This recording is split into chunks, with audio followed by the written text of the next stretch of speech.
আসসালামু আলাইকুম রহমতুল্লাহি ওয়া বারাকাতুহু। একটি দুঃখ সংবাদ দেখলাম।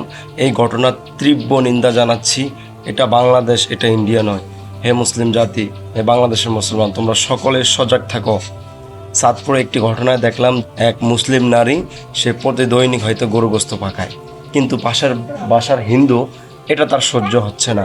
কেন গরু গোস্ত পাকায়?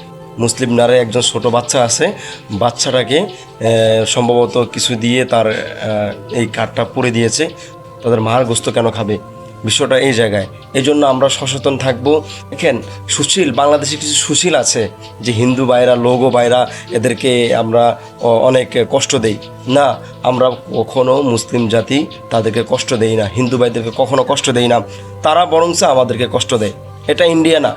দেখেন, ইন্ডিয়ায় মুসলিমদের উপরে কত নির্যাতন নিপীড়ন চালাচ্ছে। যে ঘটনা, এই ঘটনা যারা ওখানে মুসলিম আছেন তারা অবশ্যই প্রতিবাদ করেন এবং ওই মহিলাকে আইনের আওতায় দেন। সবাই ভালো থাকবেন আর আমার এই ভিডিওটি শেয়ার করে দিবেন।